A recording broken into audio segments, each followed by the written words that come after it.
प्रश्न 6। एक रेलगाड़ी 450 मीटर लंबी है। वह बिजली के खंभे को 22 सही 1/2 सेकंड में पार कर जाती है। गाड़ी की चाल किलोमीटर प्रति घंटा में ज्ञात कीजिए। क्वेश्चन 6। चूंकि चाल बराबर दूरी बटे समय, और यहाँ पे दूरी हमें दिया हुआ है 450 मीटर। जो रेलगाड़ी की लंबाई है वही जो है दूरी है। तो यहाँ पे हम कर सकते हैं बटे में समय दिया है 22 सही 1/2। इसे हम सरल भिन्न में बना लेंगे 22 सही 1/2। तो 22 दूना 44, एक 45/2 हो जाएगा। तो इसे हम लिख सकते हैं 45 और बटे 2 ऊपर चला जाएगा। तो 450 गुणा 2 बटे 45, 45 से 450 कट जाएगा, यहाँ आ जाएगा 10 दूना 20। तो ये आ गया 20 मीटर प्रति सेकंड। इसे हमें बनाना है किलोमीटर प्रति घंटा में। तो किलोमीटर प्रति घंटा में बनाने के लिए इसमें हम गुणा कर देंगे 18/5 से। तो 20 गुणा 18/5, 5 से कट जाएगा, 5 चौका 20। अब 4 गुना 18 कर देंगे तो आ जाएगा 72 किलोमीटर प्रति घंटा। और यही इसका राइट आंसर है। प्रश्न 7। दो साइकिल चालक क्रमशः 10 किलोमीटर प्रति घंटा तथा 12 किलोमीटर प्रति घंटा की चाल से एक ही निश्चित स्थान से विपरीत दिशाओं में चलते हैं। 5 घंटे बाद दोनों एक दूसरे से कितनी दूरी पर होंगे? तो प्यारे बच्चों, क्वेश्चन नंबर 7, यहाँ पर ये कहा है कि दो साइकिल चालक हैं, एक निश्चित स्थान है। तो एक जो है इस तरफ चलता है और दूसरा इस तरफ चलता है, और ये कह रहा है कि 5 घंटे बाद दोनों के बीच की दूरी, यहाँ से लेकर यहाँ तक दोनों के बीच की दूरी कितनी है, ये हमें बताना है। तो यहाँ पे हम चूंकि जानते हैं कि दूरी का फार्मूला होता है चाल गुना समय। तो हम लिख सकते हैं कि पहले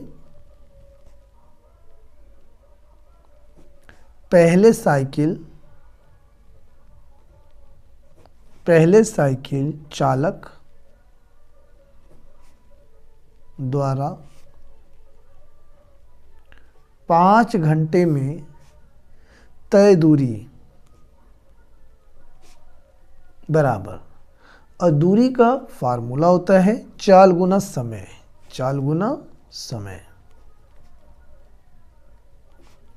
तो इसमें चाल कितना है? पहली चाल है 10 किलोमीटर प्रति घंटा, तो 10 गुणा, और समय कितना लिया है 5 घंटा, 10 गुणा 5। तो ये आ जाएगा हमारे पास 10 पंजे 50 किलोमीटर। यानी पहले चालक ने 50 किलोमीटर दूरी तय की। माना ये पहला चालक है, इसने 50 किलोमीटर दूरी तय की। अब दूसरे का भी निकाल लेंगे, फिर दोनों को जोड़ देंगे, आंसर आ जाएगा। तो यहाँ हम लिख सकते हैं दूसरे साइकिल चालक द्वारा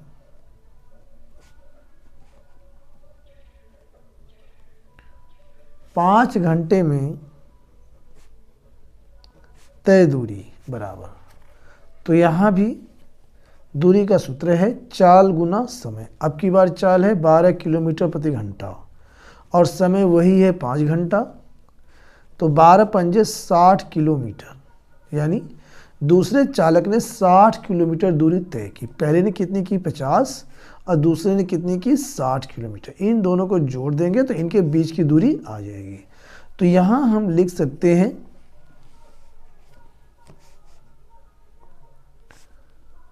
अतः 5 घंटे बाद उनके बीच की दूरी बराबर 50 प्लस 60, ये हो जाएगा 110 किलोमीटर। और यही इसका आंसर है। प्रश्न 8, एक विद्यालय में 55% लड़के हैं। यदि लड़कियों की संख्या 900 हो तो लड़कों की संख्या बताइए। तो यहाँ पर ये हमें दिया हुआ है, एक विद्यालय है, इसमें लड़कों का प्रतिशत है।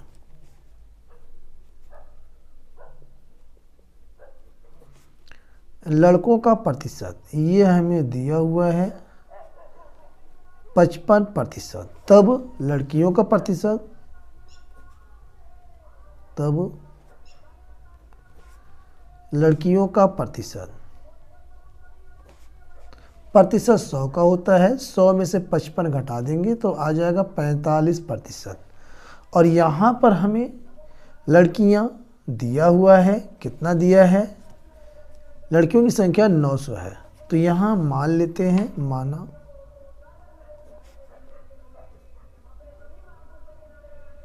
विद्यालय में कुल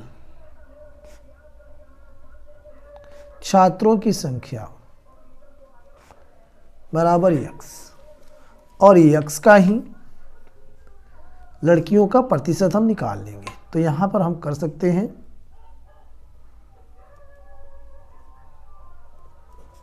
लड़कियों की संख्या ये दिया हुआ है 900, और संख्या कैसे निकलेगा, कुल विद्यालय का 45%।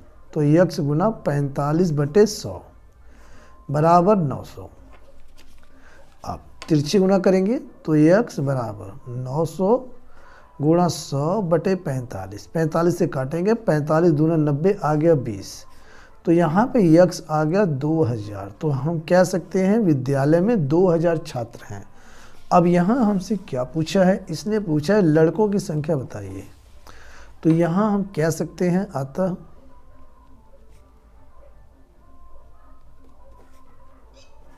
लड़कों की संख्या बराबर, विद्यालय में छात्रों की संख्या है 2000 और इसमें से घटा देंगे लड़कियों की संख्या 900। तो यहाँ पे हमारे पास कितना आ जाएगा, 1100। तो हम कह सकते हैं लड़कों की संख्या 1100 है और यही इसका आंसर है। क्वेश्चन 9, एक परीक्षा में गणित में कुल 45%, विज्ञान में कुल 25% विद्यार्थी अनुत्तीर्ण हुए, यानी कि फेल हो गए।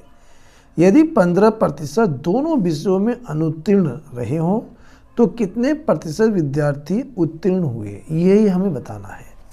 तो यहाँ पर सबसे पहले हमें क्या दिया हुआ है, क्वेश्चन नंबर 9, गणित में अनुत्तीर्ण, गणित में अनुत्तीर्ण माने फेल, कितने हुए हैं, ये कहा है 45%। इसके बाद दिया है विज्ञान में,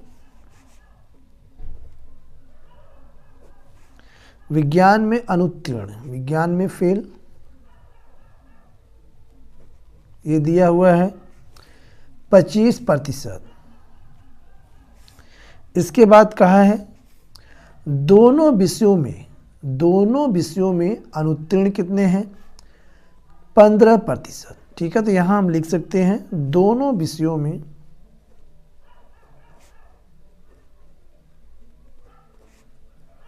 विषयों में अनुत्तीर्ण बराबर 15%। ऐसे बच्चे जो दोनों विषय में फेल हैं वे कितने हैं, 15%। तो हम ये कह सकते हैं ये जो 15% है ये 45 और 25 दोनों में शामिल है। तो यहाँ पर हम कह सकते हैं कि केवल गणित में कितने फेल हुए हैं, केवल गणित में अनुत्तीर्ण, ये हम क्या करेंगे, 45 में से 15 घटा देंगे, 45 माइनस 15 तो आ जाएगा 30%। 30% केवल गणित में फेल है। इसके बाद केवल विज्ञान में कितने फेल हैं, केवल विज्ञान में अनुत्तीर्ण बराबर 25 में से 15 हम घटा देंगे, 25 माइनस 15 तो आ जाएगा हमारे पास 10%। 10% केवल विज्ञान में अनुत्तीर्ण है। अब हमें यहाँ पर बताना है कि कितने पास हुए हैं। तो लिख सकते हैं इसलिए कुल उत्तीर्ण उत्तीर्ण प्रतिशत, ये हमें बताना है। तो इसके लिए हम क्या करेंगे, प्रतिशत 100 का होता है, 100 में से हम घटा देंगे 30, 10 को जोड़ के और इसमें हम 15 जोड़ देंगे, क्योंकि 15 जो है दोनों में फेल है। तो 30 + 10 और यहाँ पे +15 बराबर 100 माइनस 30 × 40, 40 × 10 = 50, 5 = 55। तो यहाँ पे जब घटाएंगे तो आ जाएगा 45%। तो हम कह सकते हैं कि 45% बच्चे उत्तीर्ण हैं, यानी कि पास हैं। यही इसका आंसर है। क्वेश्चन 10, रुपये 364 में एक रेडियो बेचने से 9% की हानि होती है, तो रेडियो का क्रय मूल्य ज्ञात कीजिए। यहाँ हम लिख सकते हैं क्वेश्चन नंबर 10, माना रेडियो का क्रय मूल्य बराबर x रुपये। अब यहाँ पर हमें हानि निकाल लेना है। हानि यहाँ पर इसने ये कहा है कि यहाँ पे हानि 9% की होती है, तो यहाँ पर हम हानि किस पे निकालेंगे, क्रय मूल्य पर। तो x गुना 9/100, तो ये हो जाएगा 9x/100। अब यहाँ पर हमारा विक्रय मूल्य क्या हो जाएगा, रेडियो का विक्रय मूल्य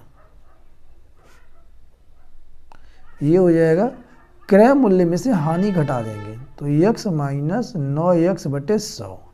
एलसीएम हम ले लेंगे तो ये आ जाएगा हमारे पास 100 और 100x - 9x। अब इसके आगे जब घटा देंगे, 100 में से हम घटा देंगे 9, 100 में से हमें घटाना है 9, तो यहाँ पर हमारे पास आ जाएगा 91x/100। अब इसके बाद यहाँ पर जो रेडियो का विक्रय मूल्य है वह एक्चुअल में, यानी कि वास्तव में हमें दिया हुआ 364 रुपये, तो यहाँ हम रखेंगे 364। इसके बाद इसे हल कर लेंगे तो 100 की तिरछी गुना कर देंगे, 364 और गुणा में हम कर देंगे 100 और 91 आ जाएगा बटे में बराबर x। 91 से हम 364 को काटेंगे तो ये 4 बार में कटेगा, 4 की 100 में गुणा करेंगे तो ये हो जाएगा 400x। तो हम कह सकते हैं कि रेडियो का क्रय मूल्य x यानी कि 400 रुपये। अतः रेडियो का क्रय मूल्य बराबर x रुपये, या हम कह सकते हैं x के स्थान पे 400 रखेंगे, 400 रुपये। यही इसका आंसर है। प्रश्न 11, साड़ियों की सेल में 20% की छूट मिलने पर 720 रुपये अंकित मूल्य की साड़ी कितने रुपए में मिलेगी, यानी हमें साड़ी का विक्रय मूल्य बताना है। तो यहाँ पर हमें दिया हुआ है, क्या दिया है, साड़ियों का अंकित मूल्य कितना दिया है, साड़ियों की सेल में छूट दिया है। ठीक है, तो क्वेश्चन नंबर हमारे पास 11 है,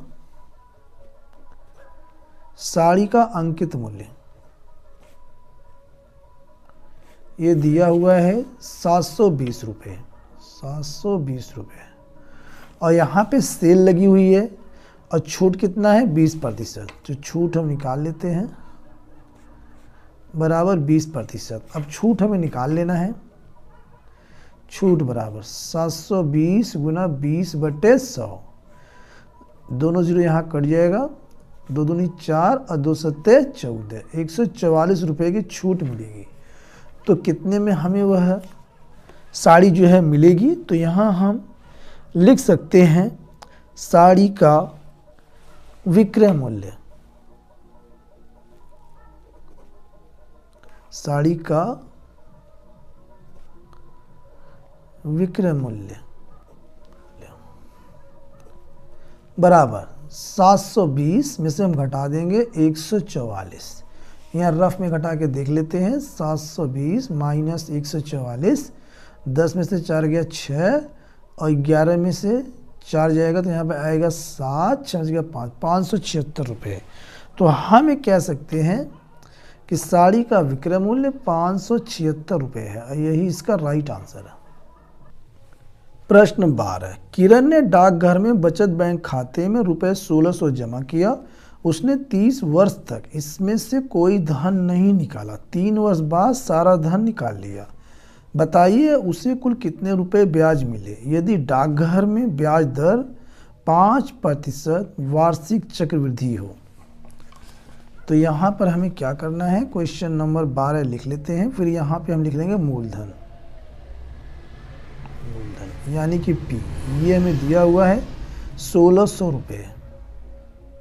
इसके बाद समय दिया है 3 वर्ष, समय बराबर 3 वर्ष। इसके बाद आगे इसने दिया है, समय इसने दिया है 3 वर्ष, और यहाँ पे ब्याज की दर 5% वार्षिक, ब्याज की दर 5% वार्षिक। और निकालना क्या है, चक्रवृद्धि ब्याज।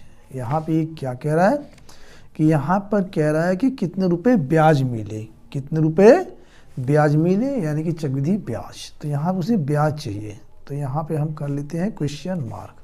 अब यहाँ पे हमारा सूत्र लग जाएगा मिश्र धन का, A बराबर P ब्रैकेट में 1 प्लस R/100 पावर n यानी कि समय।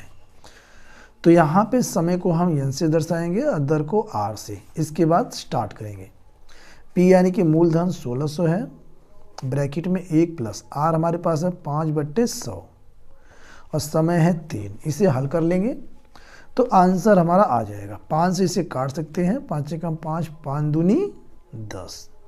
एलसीएम लेंगे 1600 और 20 1 21, 21/20 पावर 3। इसे हल करेंगे 1600 गुणा में 21/20 गुणा में 21/20 गुणा में 21/20। तो यहाँ से 2 जीरो यहाँ पे कट जाएगा, 1 2 कट जाएगा, और 2 दूना 4 दूना 8, यहाँ से 2 दूना 4 पहले काट लेते हैं, तो 4 चौके 16। फिर यहाँ पे 4 से काटेंगे, 4 पंजे 20।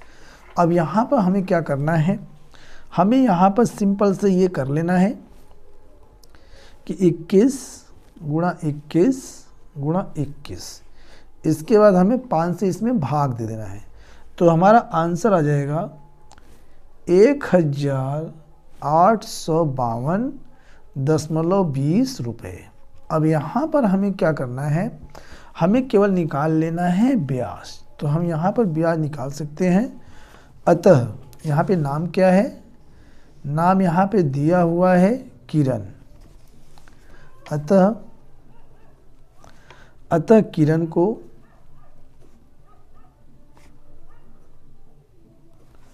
कुल ब्याज मिला बराबर, हम क्या करेंगे मिश्र धन में से मूलधन घटा देंगे यानी कि A माइनस P। तो मिश्र धन ये आया है 1852.20 और इसमें से हम घटा देंगे मूलधन हमारा है 1600 माइनस कर देंगे -1600।